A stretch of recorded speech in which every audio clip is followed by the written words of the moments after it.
Hello student, कैसे आप सभी लोग। उम्मीद करता हूं आप सभी अच्छे और स्वस्थ होंगे। मैं RN. Chaturvedi, assistant professor of chemistry. तो देखो, आज के इस लेक्चर में हम डिस्कशन करेंगे कि जो 5 मेंबर रहेंगे अपने, उनके अंदर केमिकल रिएक्शनों की बात करेंगे। अब 5 मेंबर में आपको पता, हम 3 का डिस्कशन करेंगे, प्रोल, फ्यूरेन और थायोफिन। ठीक है ना। किसका डिस्कशन करेंगे? प्रोल, फ्यूरेन, थायोफिन। क्योंकि आप लोगों को पता है कि इनकी रिंग के अंदर कितने मेंबर होते हैं? 5 मेंबर होते हैं। ठीक है। 4 तो कार्बन एटम होते हैं और एक आप लोगों का हेटेरो एटम होता है। जैसे कि प्रोल की बात करते हैं, प्रोल में नाइट्रोजन हेटेरो एटम होता है, फ्यूरेन में ऑक्सीजन होता है, थायोफिन में सल्फर होता है। ठीक है ना। तो इनकी रिंग में 4 तो कार्बन एटम होते हैं और एक हेटेरो एटम होता है। तो कॉमन सी बात है, तीनों रिंग आप लोगों की किसकी हो गई? 5 मेंबर हो गई। बाकी की 6 मेंबर के अंदर हम 2 का डिस्कशन करते हैं। एक तो हम किसका डिस्कशन करते हैं? पिरिडीन का, और एक बेंजीन का। जैसे कि बेंजीन की रिंग होती है वो 6 मेंबर होती है, क्योंकि आप लोग जानते हो कि बेंजीन की रिंग के अंदर कितने कार्बन एटम होते हैं? 6 कार्बन एटम होते हैं। तो कॉमन सी बात है, वो 6 मेंबर होती है। बाकी पिरिडीन की रिंग है वो भी 6 मेंबर होती है, क्योंकि हम जानते हैं कि पिरिडीन की स्ट्रक्चर में 5 तो कार्बन एटम होते हैं और एक आप लोगों का हेटेरो एटम अर्थात नाइट्रोजन होता है। ठीक है ना। तो यहाँ पर पिरिडीन की और बेंजीन की तो हम कोई बात नहीं कर रहे हैं। हाँ, यहाँ पर हम लोगों की जो केमिकल रिएक्शनों का डिस्कशन करेंगे, वो यहाँ पर मैं 3 का डिस्कशन करूंगा। एक तो प्रोल का करूंगा, एक फ्यूरेन का करूंगा, एक थायोफिन का करूंगा। ठीक है ना। ये तीनों ही कौन होती है? अपनी 5 मेंबर रिंग होती है, इसलिए इन्हीं हेटेरोसाइक्लिक कंपाउंडों की हम बात करेंगे। ठीक है ना। तो सबसे पहले तो मैं आप लोगों के लिए ये समझा देता हूं कि आप लोगों को पता है कि तीनों एरोमेटिक कंपाउंड होते हैं और इनकी एरोमेटिसिटी किसके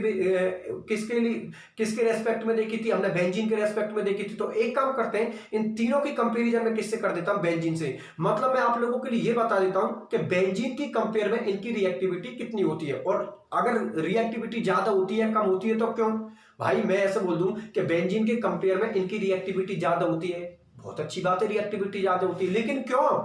भाई बेंजीन भी एरोमेटिक होती है, ये भी एरोमेटिक होते हैं, और बेंजीन के कंपेयर में इनकी रिएक्टिविटी ज्यादा होती है। तो क्यों ज्यादा होती है रिएक्टिविटी? वो सारी चीजों का डिस्कशन मैं अभी करने वाला हूं आप लोगों के लिए। तो सुनो मेरी बात, स्टेटमेंट पहले ध्यान से। एक काम करता हूं, क्या स्टेबिलिटी में तो आप लोग देख चुके हो, क्या स्टेबिलिटी में तो सबसे ज्यादा स्टेबल इन तीनों में कौन सा था? थायोफिन, क्योंकि उसकी 2 रेजोनेटिंग स्ट्रक्चर बनी थी। उसके बाद कौन था? आपका प्रोल। और सबसे कम जो स्टेबिलिटी थी वो किसकी थी? फ्यूरेन की, क्योंकि आपको पता है उसकी रेजोनेटिंग स्ट्रक्चर में ऑक्सीजन पर पॉजिटिव चार्ज आ रहा था, और आप लोग जानते हो ऑक्सीजन एक इलेक्ट्रोनेगेटिव एलिमेंट होता है, वो कभी भी अपने पास पॉजिटिव नहीं चाहता, और अगर उस पर पॉजिटिव आ रहा है इसका मतलब सामने वाला अनस्टेबल है, क्योंकि ऑक्सीजन अपने पॉजिटिव को खत्म करना चाहता है। चलो ठीक है, बहुत अच्छी बात है। तो सबसे पहले तो अब हम किसका डिस्कशन करेंगे? स्टेबिलिटी के बारे में तो बता दिया।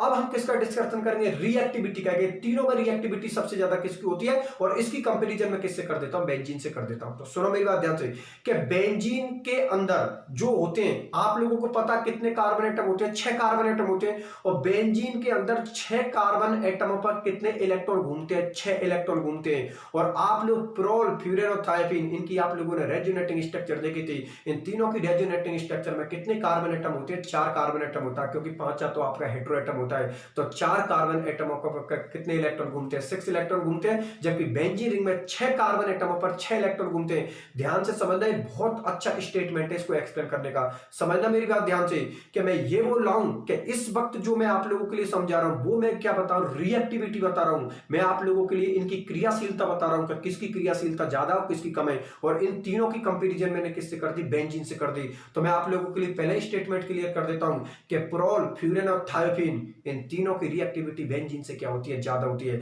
अब मैं आप लोगों के लिए ये एक्सप्लेन कर रहा हूं कि भाई बेंजीन से इनकी रिएक्टिविटी ज्यादा क्यों होती है। ये तो बहुत अच्छी बात है कि प्रोल, फ्यूरेन और थायोफिन, इन तीनों की रिएक्टिविटी बेंजीन से क्या होती है? ज्यादा। इसका मतलब ये हुआ कि बेंजीन के कंपेयर में ज्यादा केमिकल रिएक्शन शो करते हैं। तो भाई बेंजीन के कंपेयर में ज्यादा केमिकल रिएक्शन कैसे शो करते हैं? कॉमन सी बात है भाई, हम ऐसा बोलते हैं ना कि इसकी रिएक्टिविटी बहुत ज्यादा है, इसका मतलब आप लगा लेना ज्यादा केमिकल रिएक्शनों को शो करता है, ये ऐसे बोल सकते हैं नॉर्मल टेम्परेचर पर केमिकल रिएक्शन को शो कर लेता है। ध्यान रखना, किसी भी ऑर्गेनिक कंपाउंड के रेस्पेक्ट में आपसे कोई बोल दे भाई इसकी रिएक्टिविटी ज्यादा है, तो इसकी रिएक्टिविटी का मतलब ये हुआ कि वो नॉर्मल टेम्परेचर पर कोई भी केमिकल रिएक्शन को शो कर देता है। ठीक है ना, वो है। ठीक है ना। तो मैं क्या बोल रहा हूं इस वक्त? मैं ये बोल रहा हूं कि बेंजीन के कंपेयर में इन तीनों की रिएक्टिविटी क्या होती है? ज्यादा। अब मैं इसका रीजन देता हूं कि भाई बेंजीन के कंपेयर में इन तीनों की रिएक्टिविटी ज्यादा क्यों होती है? प्रोल, फ्यूरेन और थायोफिन की। तो देखो, आप लोगों को पता है कि बेंजीन भी एरोमेटिक होती है और प्रोल, फ्यूरेन, थायोपीन ये तीनों भी एरोमेटिक होते हैं। लेकिन आप लोगों ने दोनों में डिफरेंस, इन चारों में डिफरेंस देखिए कि इन चारों में क्या डिफरेंस है।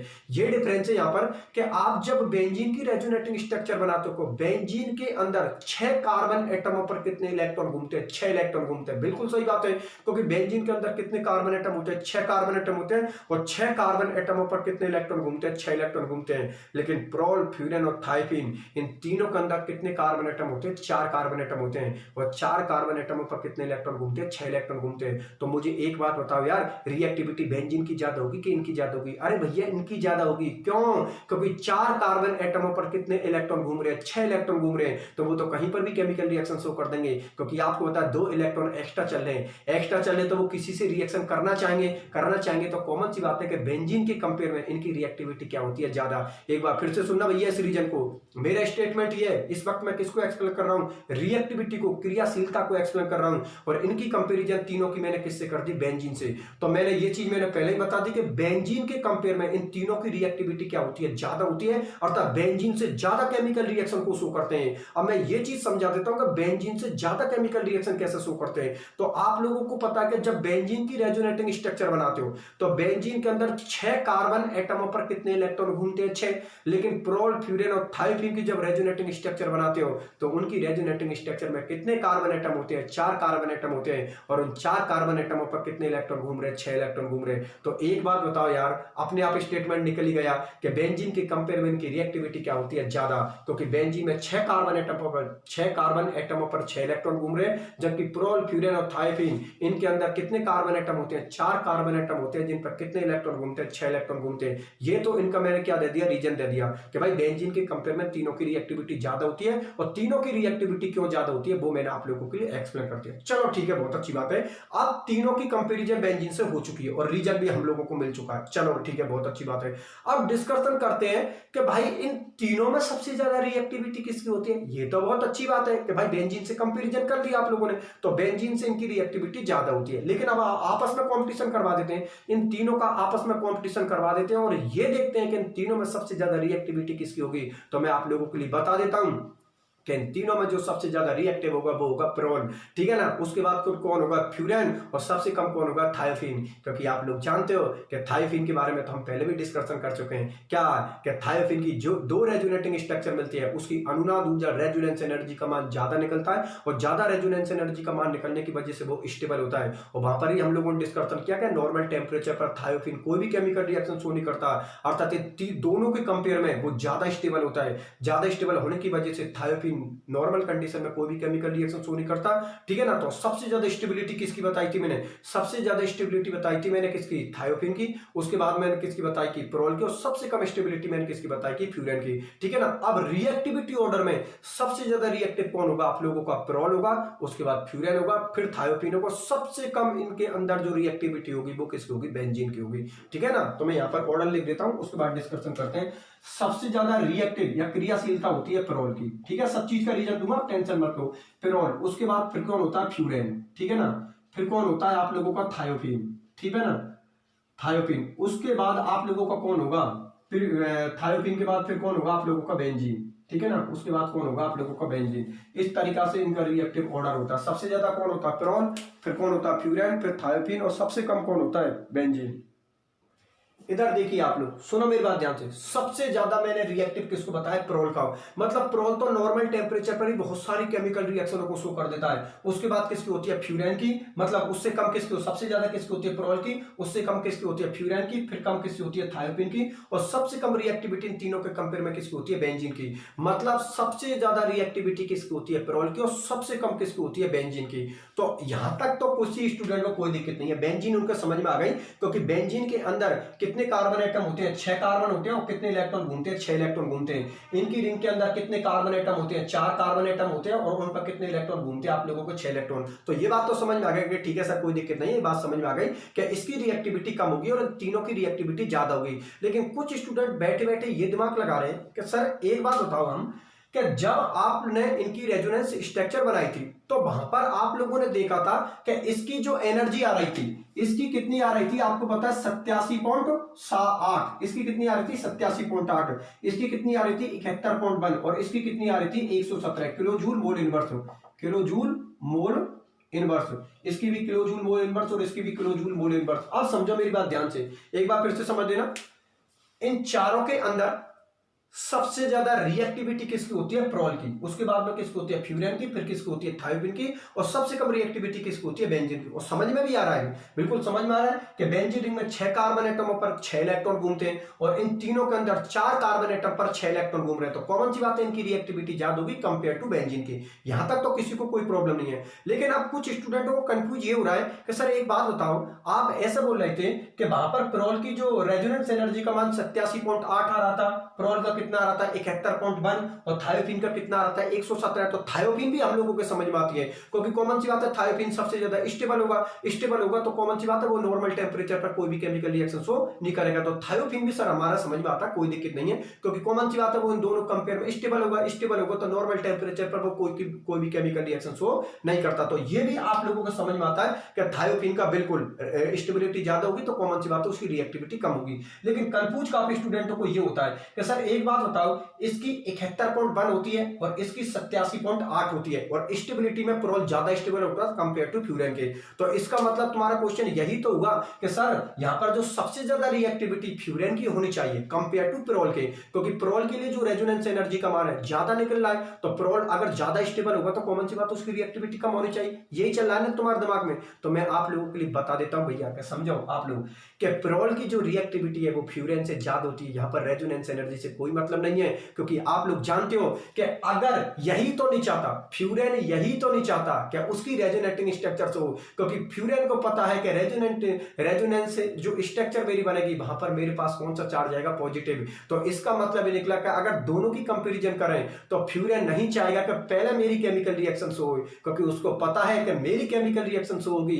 तो मेरे पास कौन सा चार्ज आ रहा है पॉजिटिव, और यही तो फ्यूरेन नहीं चाहता। इसीलिए ऑक्सीजन पर पॉजिटिव चार्ज आने की वजह से इसकी रिएक्टिविटी थोड़ी क्या हो जाती है, कम हो जाती है। वो रिएक्टिविटी कम क्यों हो जाती है, क्योंकि ऑक्सीजन को पता है या फ्यूरेन को पता है कि अगर मैं केमिकल रिएक्शन शो करता हूं तो मेरा जो प्रोडक्ट बनेगा वो ज्यादातर केसों में अनस्टेबल बनेगा कंपेयर टू पेरोल के, ठीक है ना। लेकिन पेरोल में कोई फर्क नहीं पड़ता, क्योंकि आप लोग जानते हो कि पेरोल के अंदर कौन होता है नाइट्रोजन एटम, और नाइट्रोजन एटम पर अगर प्लस आ जाए तो इतना फर्क नहीं पड़ता जितना ऑक्सीजन को फर्क पड़ रहा है, क्योंकि ऑक्सीजन की विद्युतता तो नाइट्रोजन के कंपेयर में बहुत ज्यादा होती है। मेरी बात समझ में आ गई ना। इसलिए अगर नाइट्रोजन पर पॉजिटिव, वैसे पॉजिटिव तो दोनों ही नहीं चाहते, ना तो नाइट्रोजन पॉजिटिव चाहता अपने पास, ना ऑक्सीजन पॉजिटिव चाहता है, लेकिन नाइट्रोजन एक पल के लिए अपने आप पे एडजस्ट कर सकता है, लेकिन ऑक्सीजन अपने आप पे पॉजिटिव को एडजस्ट नहीं कर सकता, क्योंकि उस कंडीशन में उसकी जो रेजोनेटिंग स्ट्रक्चर है वो बहुत ज्यादा अनस्टेबल हो जाती है। तो वो जब उसको पता है कि यार मैं अनस्टेबल हूं, तो अगर अनस्टेबल है तो वो क्यों केमिकल रिएक्शन को शो करने के लिए जाएगा, एक बात बता, वो क्यों केमिकल रिएक्शन को शो करने के लिए जाएगा, जबकि पेरोल तो चले जाएगा, क्योंकि पेरोल को ज्यादा फर्क नहीं पड़ रहा है, क्योंकि पेरोल को पता है कि मेरे पास तो नाइट्रोजन एटम है जो कि आराम से केमिकल रिएक्शन को शो कर देगा। अगर उस पर पॉजिटिव आ रहा है तो उसको ज्यादा फर्क नहीं पड़ रहा है, क्योंकि उसकी इतनी इलेक्ट्रोनेगेटिविटी नहीं होती जितनी ऑक्सीजन की होती है। इसलिए ध्यान में रखना, इसी कंडीशन की वजह से, इसी रीजन की वजह से जो पेरोल की रिएक्टिविटी होती है वो इन तीनों के अंदर, या फिर चारों को ले लेता हूं, इन चारों के अंदर जो पेरोल होगा वो सबसे ज्यादा रिएक्टिव होगा। उसके बाद में कौन होगा, फ्यूरेन होगा। फ्यूरेन का फिर रीजन दे दिया, क्योंकि ऑक्सीजन पर पॉजिटिव चार्ज आ रहा है और ऑक्सीजन यही तो नहीं चाहता कि मेरे पास पॉजिटिव आए, क्योंकि ऑक्सीजन को पता है कि अगर मेरे पास पॉजिटिव आ रहा है रेजोनेटिंग स्ट्रक्चर में तो मैं क्या हो रहा हूं, अनस्टेबल हो रहा हूं, तो वो क्यों केमिकल रिएक्शन को शो करना चाहेगा। नाइट्रोजन कर देगा केमिकल रिएक्शन, क्योंकि नाइट्रोजन को पता है कि पॉजिटिव आ गया तो मैं तो एडजस्ट कर लूंगा मेरे ऊपर, ठीक है ना, लेकिन ऑक्सीजन अपने पास पॉजिटिव को एडजस्ट नहीं करता, ठीक है ना। इसलिए पेरोल की रिएक्टिविटी सबसे ज्यादा होती है, उससे कम किसकी होती है, फ्यूरेन की,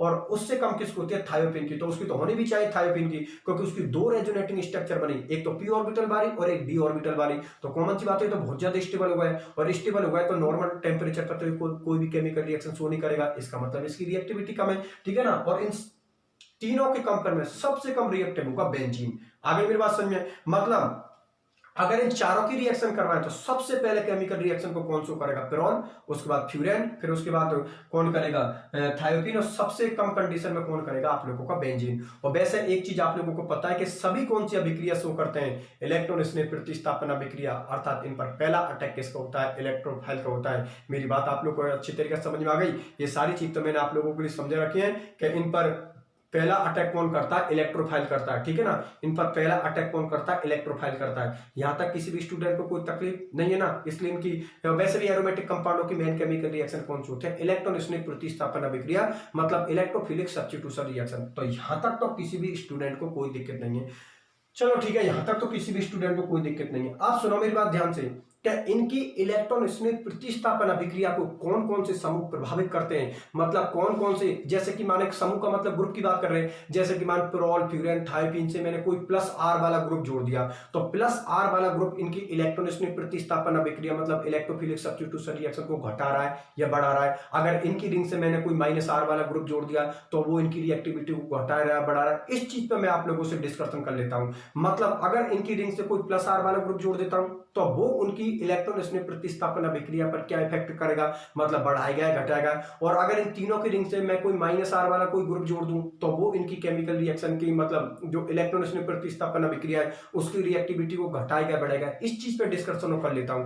मेरी बात आप लोग समझ में आ गई? तो एक काम करता है, इसको तो मिटा देता हूं और इसी चीज पर डिस्कशन कर लेता हूं आप लोगों से, ठीक है ना। कि कोई ग्रुप जोड़ दें तो इनकी केमिकल रिएक्शन पर क्या इफेक्ट होगा। चलो देख लो उसको भी।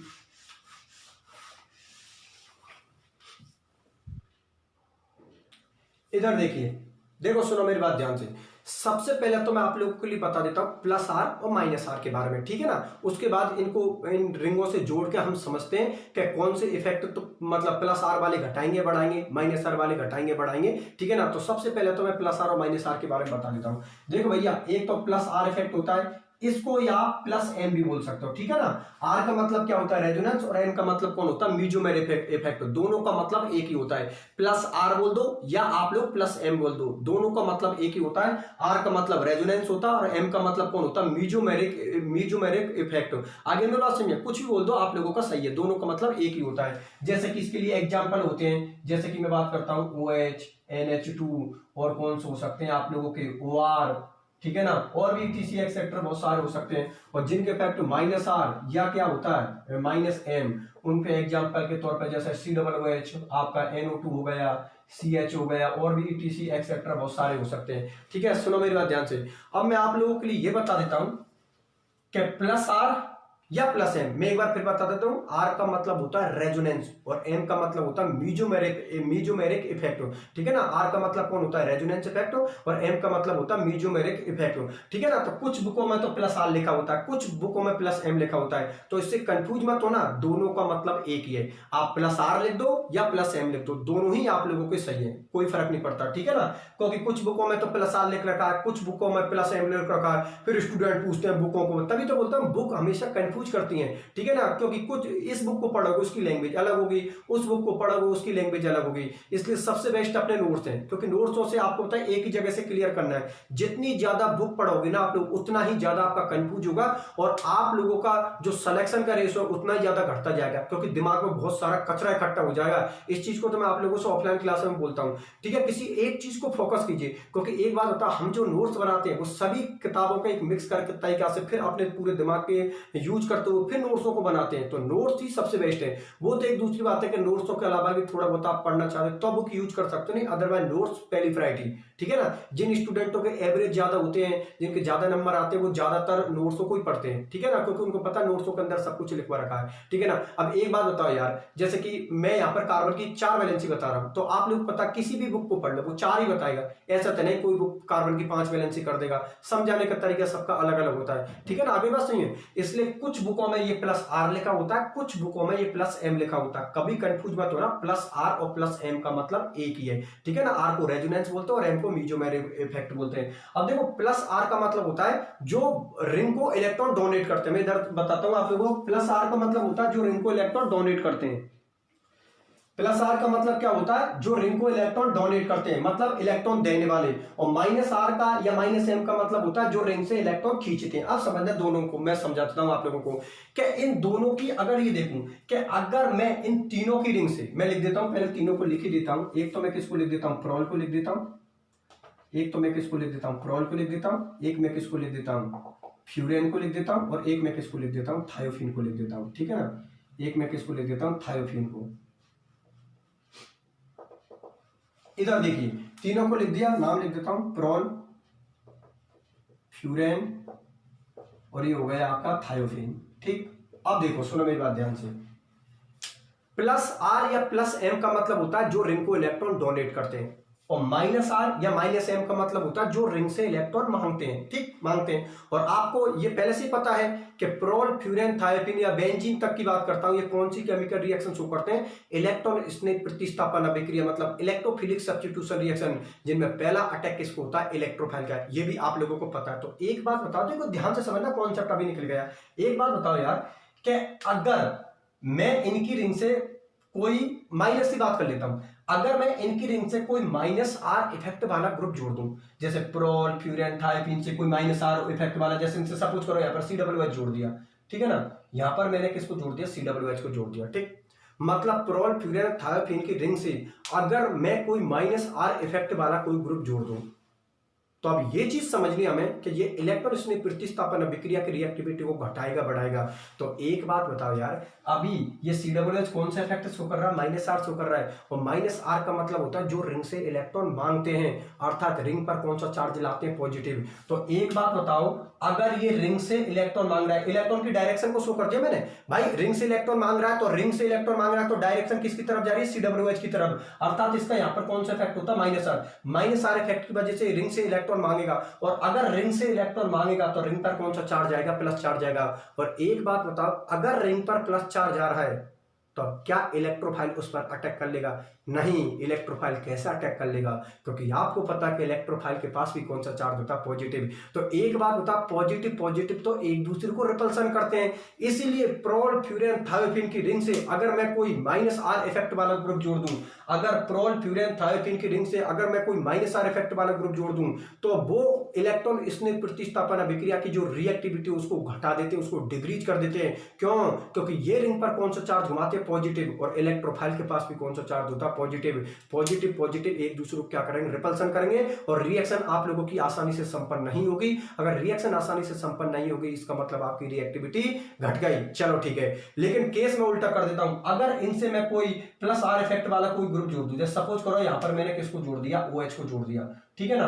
अब आप लोगों को पता प्लस आर का मतलब क्या होता है? कि जो रिंग को इलेक्ट्रॉन डोनेट करते हैं, अगर रिंग को इलेक्ट्रॉन मिल रहे हैं तो रिंग के पास इलेक्ट्रॉनों की अधिकता हो रही है, और अधिकता को हमेशा हम किससे शो करते हैं? माइनस चार्ज से। अधिकता को हम किससे शो करते हैं? माइनस चार्ज से। तो एक बात बताओ, अगर रिंग पर नेगेटिव चार्ज आ रहा है तो बिल्कुल इलेक्ट्रोफाइल तो बिल्कुल, ये मान लो इलेक्ट्रोफाइल को तो ये मान लो भगवान मिल गया, क्योंकि आप लोगों को पता है कि इलेक्ट्रोफाइल तो चाहता ही यही है कि अगर रिंग पर पॉजिटिव, रिंग पर अगर नेगेटिव चार्ज आ जाए तो इलेक्ट्रोफाइल आसानी से अटैक कर सकता है, क्योंकि हम जानते हैं कि इलेक्ट्रोफाइल पर कौन सा चार्ज होता है? पॉजिटिव, और रिंग पर कौन सा चार्ज है? आप लोगों को नेगेटिव। तो इलेक्ट्रोफाइल आसानी से रिंग पर अटैक करके कौन सी अभिक्रिया को संपन्न कर देगा? इलेक्ट्रॉन स्नेह प्रतिस्थापन अभिक्रिया, मतलब इलेक्ट्रोफिलिक सब्स्टिट्यूशन रिएक्शन। इसलिए अगर प्रोल, फ्यूरेन, थायोफिन की रिंग से अगर मैं कोई प्लस आर इफेक्ट वाला ग्रुप जोड़ दूं, तो वो इलेक्ट्रॉन स्नेह प्रतिस्थापन अभिक्रिया की रिएक्टिविटी को क्या करेगा? बढ़ा देगा, क्योंकि वो कौन सा चार्ज घुमाएंगे? रिंग पर नेगेटिव चार्ज घुमाएंगे, और इलेक्ट्रोफाइल के पास कौन सा चार्ज होता है? पॉजिटिव, जो कि आराम से इनकी रिंग पर अटैक करके इलेक्ट्रॉन स्नेह प्रतिस्थापन अभिक्रिया को संपन्न कर देंगे। और अगर रिएक्शन संपन्न हो रही है तो कॉमन सी बात है, उनकी रिएक्टिविटी बढ़ रही है। मेरी बात आप लोग समझ में आ गई ना? एक बार फिर से बता देता हूं, अगर प्रोल, फ्यूरेन, थायोफिन की रिंग से मैं कोई माइनस आर इफेक्ट वाला कोई ग्रुप जोड़ दूं, ध्यान से समझना, प्रोल, फ्यूरेन, थायोफिन की रिंग से अगर मैं कोई माइनस आर इफेक्ट वाला ग्रुप जोड़ दूं, तो रिंग पर कौन सा चार्ज घूमेगा? पॉजिटिव चार्ज घूमेगा, और इलेक्ट्रोफाइल के पास भी कौन सा चार्ज होता है? पॉजिटिव, जो कि रिंग पर अटैक नहीं करेगा। और अगर रिंग पर अटैक नहीं कर रहा है तो इसका मतलब उसकी रिएक्टिविटी घट रही है। कौन सी रिएक्शन की? इलेक्ट्रॉन स्नेह प्रतिस्थापन अभिक्रिया, मतलब इलेक्ट्रोफिलिक सब्स्टिट्यूशन रिएक्शन, ठीक है ना। लेकिन अगर इनकी रिंग से, प्रोल, फ्यूरेन, थायोफिन की रिंग से मैं कोई प्लस आर इफेक्ट वाला ग्रुप जोड़ दूं, तो ये रिंग पर कौन सा चार्ज घुमाएंगे? माइनस चार्ज घुमाएंगे, और आपको होता है माइनस चार्ज घुमाने का मतलब है उस पर आराम से आप लोगों को इलेक्ट्रोफाइल अटैक कर लेगा, क्योंकि इलेक्ट्रोफाइल के पास कौन सा चार्ज होता है? पॉजिटिव, और रिंग के पास कौन सा चार्ज है? नेगेटिव। इसका मतलब वो आसानी से इलेक्ट्रॉन स्नेह प्रतिस्थापन अभिक्रिया, मतलब इलेक्ट्रोफिलिक सब्स्टिट्यूशन रिएक्शन को संपन्न कर देंगे। मेरी बात आप लोग समझ में आ गई ना? इसलिए ये प्लस आर इफेक्ट वाले रिएक्शन की रेट को क्या करेंगे? इंक्रीज करेंगे, और ये माइनस वाले रिएक्शन की रेट को क्या करेंगे? डिक्रीज करेंगे। मेरी बात आप लोग समझ में आ गई ना? ये तो क्या करेंगे? प्लस आर इफेक्ट वाले रिएक्शन की रेट को बढ़ाएंगे, और ये माइनस आर वाले रिएक्शन की रेट को घटाएंगे। मेरी बात आप लोग समझ में आ गई? तो ये टॉपिक था आज आप लोगों का। एक बार फिर से डिस्कशन कर लेता हूं पूरे लेक्चर पर। देखो भैया सुनो मेरी बात ध्यान से, मैंने ये बताई थी कि इन तीनों की कंपैरिजन मैंने किससे की थी, बेंजीन से। मतलब आज हम रिएक्टिविटी ऑर्डर देख रहे हैं। स्टेबिलिटी ऑर्डर तो आपको होता कल की क्लास में देख लिया हम लोगों ने, ठीक है ना। कल की क्लास में हमने क्या देखा कि इन तीनों के अंदर सबसे ज्यादा स्टेबल कौन होती है, थायोफिन, उसके बाद कौन होती है पेरोल, और सबसे कम कौन होती है, फ्यूरेन, क्योंकि ऑक्सीजन पर पॉजिटिव चार्ज आ रहा था और उसकी रेजोनेंस एनर्जी का मान कम आ रहा था, ठीक है ना। आज के इस लेक्चर में हम लोग ये देख रहे हैं कि रिएक्टिविटी के रेस्पेक्ट में देख रहे हैं, मतलब इलेक्ट्रॉन स्नेह प्रतिस्थापन अभिक्रिया, इलेक्ट्रोफिलिक सब्स्टिट्यूशन रिएक्शन के बारे में बात हो रही है कि इनकी इलेक्ट्रॉन स्नेह प्रतिस्थापन अभिक्रिया के प्रति इनकी रिएक्टिविटी किसकी तो ज्यादा होती है और किसकी कम होती है और क्यों, ठीक है। तो तीनों की कंपैरिजन हमने किससे की थी, बेंजीन से की थी, ठीक है ना। जब हम लोगों ने तीनों की कंपैरिजन बेंजीन से की थी तो हम लोगों को पता लगा कि इन तीनों की रिएक्टिविटी बेंजीन से क्या होती है, ज्यादा होती है। बिल्कुल रीजन था हमारे पास में, क्योंकि बेंजीन रिंग में 6 कार्बन एटम होते हैं, उन पर 6 इलेक्ट्रॉन घूमते हैं, और इनकी रिंग में 4 कार्बन एटम होते हैं जिन पर कितने इलेक्ट्रॉन घूमते हैं, 6 इलेक्ट्रॉन घूमते हैं। तो कॉमन सी बात है, इनकी रिएक्टिविटी ज्यादा होगी कंपेयर टू बेंजीन के। चलो ठीक है, बहुत अच्छी बात है। फिर इन तीनों का आपस में कॉम्पिटिशन करवा दिया, देखते हैं इनमें किसकी रिएक्टिविटी ज्यादा होती है। तो पता लगा हम लोगों को क्या जो अपने थायोफिन है ना, थायोफिन, उसकी रिएक्टिविटी इनके दोनों के कंपेयर में क्या होगी, कम, और बिल्कुल होगी, बिल्कुल, क्योंकि उसकी स्टेबिलिटी ज्यादा होगी, ठीक है। थायोफिन भी समझ में आता है। फिर आता है हमारा कौन, प्रोल और फ्यूरेन। तो उसमें एक कंफ्यूज था कि भाई जो फ्यूरेन की रेजोनेंस एनर्जी का मान होता है वो थोड़ा कम होता है और प्रोल का क्या होता है, ज्यादा होता है, ठीक है ना। तो अगर प्रोल का ज्यादा होता है तो प्रोल ज्यादा स्टेबल हुआ, तो ज्यादा स्टेबल हुआ तो उसकी रिएक्टिविटी कम होनी चाहिए, लेकिन आपको पता है कि उसकी रिएक्टिविटी ज्यादा होती है। तो उसका रीजन मैंने ये दिया था कि भाई जो फ्यूरेन होता है उसमें ऑक्सीजन होता है और रेजोनेटिंग स्ट्रक्चर में ऑक्सीजन पर पॉजिटिव चार्ज आ रहा है, तो ऑक्सीजन पहले केमिकल रिएक्शन शो करने नहीं जाएगा, क्योंकि उसको पता है कि अगर मैं केमिकल रिएक्शन शो करूंगा तो मेरी रेजोनेटिंग स्ट्रक्चर में कौन सा चार्ज आ रहा है, पॉजिटिव, जिससे की वजह से मैं क्या हो रहा हूं, अनस्टेबल, ठीक है ना। और प्रोल पे इतना ज्यादा फर्क नहीं पड़ रहा है, क्योंकि प्रोल की रिंग में कौन होता है, नाइट्रोजन एटम होता है, उस पर अगर पॉजिटिव चार्ज आ रहा है तो एक पल के लिए वो अपने आप पे एडजस्ट कर लेता है,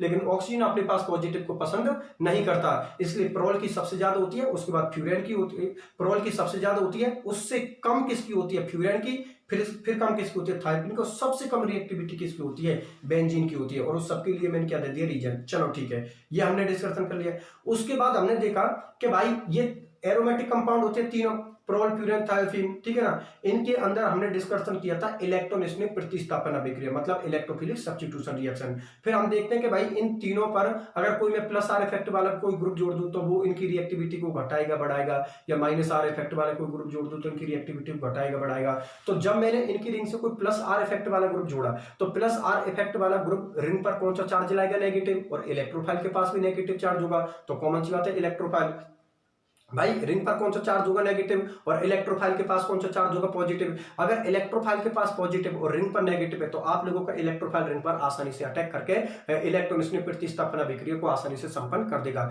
लेकिन जब इनकी रिंग से मैंने कोई माइनस आर इफेक्ट वाला ग्रुप जोड़ा तो रिंग पर कौन सा चार्ज आ रहा है, पॉजिटिव चार्ज आ रहा है, और इलेक्ट्रोफाइल के पास भी पॉजिटिव चार्ज होता है, तो वो रिंग पर आसानी से अटैक नहीं करता। अगर रिंग पर वो आसानी से अटैक नहीं कर रहा है, इसका मतलब इलेक्ट्रॉन स्नेह प्रतिस्थापन अभिक्रिया, इलेक्ट्रोफिलिक सब्स्टिट्यूशन रिएक्शन की रेट को घटा रहा है। बस ये आप लोगों का आज का पूरा लेक्चर था।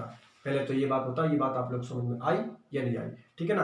कुछ नहीं है, सीधा सिंपल सा, बाकी की तो सारी चीजें मैंने नोट्स में लिखा रखी है, आप लोग आराम से देख लेना, मैं फिर बता देता हूं, इसमें कभी कंफ्यूज मत होना। प्लस आर का मतलब होता है रेजोनेंस और एम का मतलब होता है मीजोमेरिक इफेक्ट, ठीक है ना। दोनों का मतलब एक ही होता है, ठीक है। कुछ बुकों में प्लस आर लिखा होता है, कुछ बुकों में प्लस एम लिखा होता है, उससे कोई फर्क नहीं पड़ता। आप प्लस आर लिख दोगे तब भी आपका सही है, और प्लस एम लिख दोगे तब भी सही है, माइनस आर लिख दोगे तब भी सही है, माइनस एम लिख दोगे तब भी सही है, ठीक है ना। कोई फर्क नहीं पड़ता, क्योंकि दोनों का मतलब एक ही होता है। या कर दिया मतलब दोनों का मतलब आपका एक ही है। चलो ठीक है, फिर आज की क्लास तो यहीं तक रखते हैं, फिर मिलते हैं अगले लेक्चर में। अपना ख्याल रखना।